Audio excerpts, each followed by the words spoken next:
xopun আমি কিয় দেখো xopun আচলতে কি বিজ্ঞানৰ কোনটো ঘটনাৰ বাবে আমি টোপনি যোৱাৰ পাছত xopun দেখিবলৈ পাওঁ এই সকলোবোৰ ঘটনাৰ আঁৰত থকা বিজ্ঞানৰ বিষয়ে আজি এই ভিডিঅ'টোত আপোনালোকক মই জনাম নমস্কাৰ মোৰ এইটো প্ৰথম ভিডিঅ' আৰু আপোনালোকে চাই আছে বিজ্ঞান আৰু জীৱন এই ইউটিউব চেনেলটো যদি ভিডিঅ'টো ভাল লাগে তেনেহলে চেনেলটো সাবস্ক্ৰাইব কৰি দিব xopun কিয় দেখো জনাৰ আগতে আহকচোন জানো xopun আচলতেনো কি xopun হল টোপনিৰ কিছুমান বিশেষ পৰ্যায়ত সাধাৰণতে মনত ইচ্ছা নকৰাকৈ ঘটা ঘটনা ধাৰণা আবেগ আৰু অনুভূতি মানুহৰ মনৰ ভিতৰত কিছুমান চিন্তা দুখ কষ্ট ইচ্ছা আকাংক্ষা এইবোৰ ভৰি থাকে আৰু মগজুৰ কিছুমান নিৰ্দিষ্ট ক্ৰমত ই এটা লাইব্ৰেৰীৰ দৰে সজোৱা হৈ থাকে ইয়াৰে কিছুমান অনুভৱ কিছুমান স্মৃতিৰ কথা আমি জানো কিন্তু মনৰ ভিতৰত কিছুমান এনেকুৱা অনুভূতি থাকে যাক আমি অনুভৱ কৰিব নোৱাৰো কিন্তু ই মগজুত থাকে যেতিয়াই এই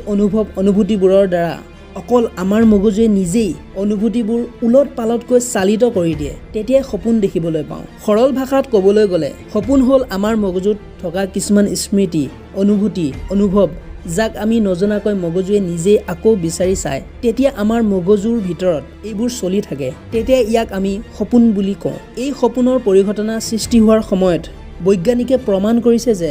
মগজুত থকা কিছুমান চুলিতকৈ হাজাৰ গুণ সৰু আহজাতীয় খুঁটা যাক নিউৰন বুলি কোৱা হয় এইবোৰ লৰচৰ কৰি বেলেগ বেলেগ আকৃতিৰ লয় এজন মানুহে xopun দেখি থকাৰ সময়ত যদি মগজুটো কম্পিউটাৰত চাই থকা যায় আমি দেখিবলৈ পাম যে এই নিউৰন বা আহবোৰ জিকমিক লাইটৰ দৰে বেলেগ বেলেগ আকাৰত জ্বলি উঠিছে চাওক এইখিনিতে কওঁ যে মই মোৰ প্ৰতিটো ভিডিঅ'ত যিমান পাৰো সৰল আৰু সহজভাৱে সহজ ভাষাত ক'বলৈ চেষ্টা কৰিম যাতে ভিডিঅ'টো সকলোৱে বুজি পায় ভিডিঅ'টো মন দি শেষলৈ যদি চাই মোৰ বিশ্বাস আপুনি xopun-ৰ বিষয়ে সবিশেষ বুজিব পাৰিব এতিয়া আহোঁ মূল কথালৈ মানুহে প্ৰতি নিশা প্ৰায় 2 ঘণ্টামান সময় xopun দেখি কটায় আৰু প্ৰতিটো xopun মাত্ৰ 5 পৰা 20 মিনিটৰ সময়লৈকেহে থাকে যদিও xopun দেখাজনে ইয়াতকৈ বহুত বেছি দীঘলীয়া বুলি অনুভৱ কৰিব পাৰে 1985 চনত প্ৰকাশিত গৱেষণাৰ পৰা জানিব পৰা গৈছে যে xopun-ৰ উদ্দেশ্য হ'ল জ্ঞান সংগঠিত কৰা আৰু মগজুৰ বিকাশৰ বাবে ই প্ৰয়োজনীয় এতিয়া আমি ক'ব পাৰো যে ৰাতি শুই থকাৰ সময়ত মগজুৱে নিজৰ স্মৃতি শক্তি আৰু নিজক মেৰামতি কৰিবলৈ যেতিয়া প্ৰয়োজন হয় স্মৃতি অনুভূতি দুখ সুখ চিন্তা ইচ্ছা এইবোৰ এজন লাইব্ৰেৰিয়ানৰ দৰে আকৌ এবাৰ প্ৰয়োজনীয়বোৰ খুচৰি চাই সঠিক ঠাইত সজাই পৰাই হয় যাতে মগজুৰ স্মৃতি শক্তি ভাল হয় ক'বলৈ গ'লে xopun দেখাটো মগজুৰ বিকাশৰ বাবে ভাল ই নিজানিজিকৈ মগজুৰ মেৰামতি কৰে যাতে মগজুৰ চিন্তা শক্তি বাঢ়িব পাৰে আমাৰ জীৱনৰ সমস্যাবোৰৰ সৈতে মোকাবিলা কৰা যিকোনো সমস্যাৰ সমাধান কৰিব পৰা মানসিক বেয়া চিন্তা এৰিব পৰা ক্ষমতা বিকাশ কৰাত সহায় কৰে xopun-এ আকৌ আন এটা প্ৰশ্ন হ'ল xopun সদায় ব্লেক এণ্ড হোৱাইট বা বগা আৰু কলাহে দেখা যায় কিয় আৰু xopun-ত একো বস্তু চুব নোৱাৰো কিয় চাওক মানুহৰ শৰীৰটো মূলত মগজুৱে চালিত কৰে আৰু হাত চকু জিভা নাক কাণকে ধৰি গোটেই শৰীৰটো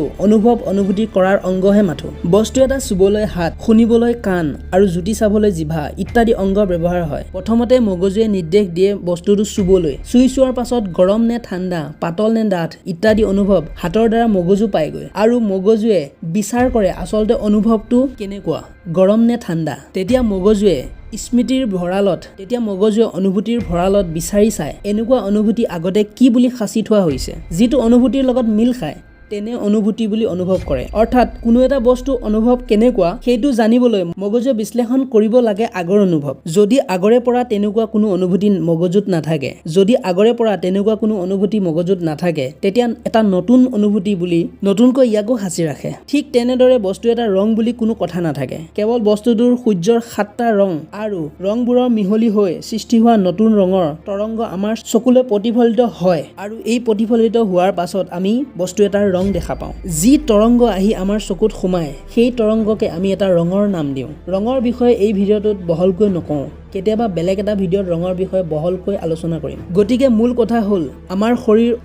অনুভূতি কৰাৰ মাধ্যমহে মাথো যেতিয়া আমি শুই থাকো তেতিয়া xopun-ত আমি কোনো শৰীৰৰ অংগ ব্যৱহাৰ নকৰো কেৱল মগজুৱে নিজাববীয়াকৈ স্মৃতিবোৰ খুচৰি থাকে যিহেতুকে শৰীৰৰ অংগবোৰৰ অবিহনে কোনো অনুভৱ নোহোৱা ৰং নোহোৱা কিছুমান ঘটনাৰ সৃষ্টি কৰে সেইবাবে xopun-বোৰ আমি তেনেকুৱা দেখা পাওঁ যাৰ কোনো ৰং নাথাকে যাৰ কোনো আকাৰ নাথাকে যাৰ কোনো আৰম্ভণি বা শেষ নাথাকে সেয়াই হৈছে আমাৰ xopun-ৰ বিষয়ে ক'বলৈ বহুত আছে আজিলৈ ইয়াতে শেষ কৰিলো আকৌ লগ পাম এটা নতুন ভিডিঅ'ত ধন্যবাদ